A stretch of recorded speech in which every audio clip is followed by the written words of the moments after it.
Boysunda yana vodorod sulfidi otildi. Surxondaryo ekologiya boshqarmasi tezkor munosabat bildirdi. Internetda tarqalgan ekishni xohlamagan fermerlar yeri xitoyliklarga beriladi videosiga Qishloq xo'jaligi vazirligi munosabat bildirdi. Qo'qonda Hizbut Tahrirning yashirin guruhi a'zolari qamoqqa olindi. Rossiya ketma-ket ikkinchi kun Xarkovga ayovsiz zarba berdi. Rossiyadagi migrant bolalarning yarmi maktabga bormayapti. Endi esa batafsil.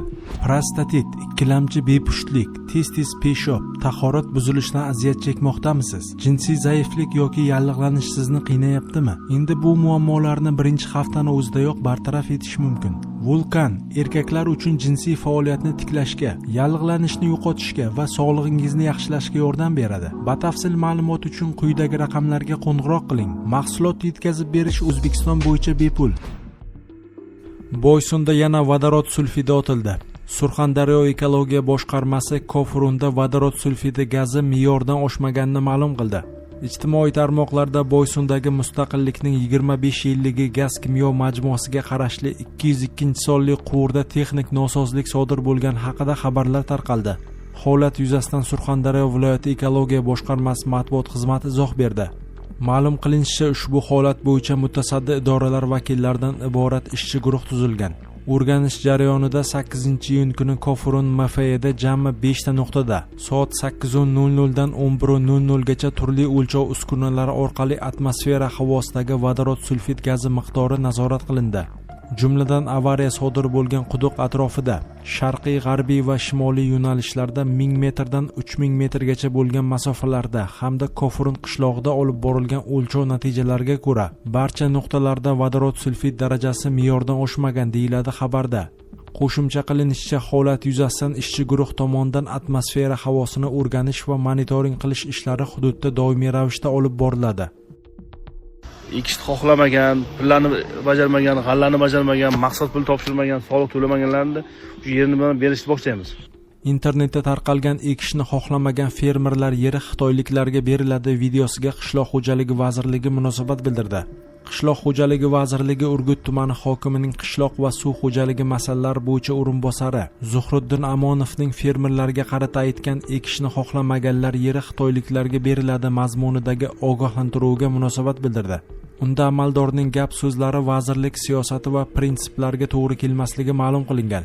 Birinchidan, fermer xo'jaligi to'g'risidagi qonunning 3-moddasiga muvofiq fermer xo'jaligi bu ijara asosida yer uchastkalaridan foydalanib qishloq xo'jaligi mahsulotlarini yetishtiruvchi va qonun bilan taqiqlanmagan boshqa faoliyat turlari bilan shug'ullanuvchi tadbirkor subyekt hisoblanadi. Shuningdek, mazkur qonunning 22-moddasida fermer xo'jaliklari faoliyatiga davlat organlari, boshqa tashkilotlar yoki ularning mansabdor shaxslari tomonidan aralashish taqiqlangani qat'iy belgilab qo'yilgan. Ikkinchidan, Yer kodeksining 24-moddasiga asosan yer uchastkasini ijaraga berish shartnomasini muddatidan oldin bekor qilish faqat taraflar o'zaro kelishuv asosida yoki sud qaroridan kelib chiqib amalga oshirilishi mumkin. Demak, har qanday tashqi bosim, tahdid yoki majburlash orqali fermerlarni yerdan mahrum qilishga urinish amaldagi qonunchilikka mutlaqo ziddir. Uchinchidan, Yer kodeksining 16-moddasiga muvofiq O'zbekiston Respublikasi hududidagi yerlar davlat mulki hisoblanadi. Yer bilan bog'liq mulkiy munosabatlar qat'iy tartibga solingan bo'lib, xorijiy fuqarolar yoki yuridik shaxslarga yerni mulk huquqi asosida berish taqiqlangan. Shu bois xitoylik fuqarolar yoki kompaniyalarga yer ajratilishi haqidagi bayonotlar asossiz, qonunga zid va haqiqatga to'g'ri kelmaydi deyiladi vazirlik munosabatida. Shuningdek, vazirlik amaldorning video murojaatida aytilgan ayrim gap so'zlar Qishloq xo'jaligi vazirligining siyosat va prinsiplariga, shuningdek mamlakat qonunchiligiga zid ekanini, mazkur holat yuzasidan tegishli idoralar tomonidan huquqiy baho berish choralari ko'rilayotganini bildirgan. Oldinroq Urgut tumani hokimi o'rinbosari Zuhriddin Amonov pilla, g'alla va paxta rejimini bajarmagan, soliqlarni to'lamagan fermer xo'jaliklarining yerlari xitoylik investorlarga berilishini aytgandi. Qo'qonda Hizbut Tahrirning yashirin guruh a'zolari qamoqqa olindi. Davlat xavfsizlik xizmatining Farg'ona viloyati bo'yicha boshqarmasi xodimlari tomonidan ichki ishlar organlarini jalb qilgan holda o'tkazilgan tezkor tadbirda Hizbut Tahrirning diniy ekstremistik tashkilotining yashirin guruhi fosh etildi. Xususan Qo'qon shahrida yashovchi 1962 yilda tug'ilgan. Muqaddam Hizbut Tahrir tashkilotiga a'zo bo'lib, Jinoyat kodeksining 159 va 244(1) hamda 244(2) moddalarida nazarda tutilgan jinoyatlarni sodir etgani uchun 2000-2019 yillarda ozodlikdan mahrum qilish jazosini o'tagan shaxs 1965-1971 yillar oralig'ida tug'ilgan 4 nafar fuqaroni jalb qilgan holda noqonuniy guruh tuzgan.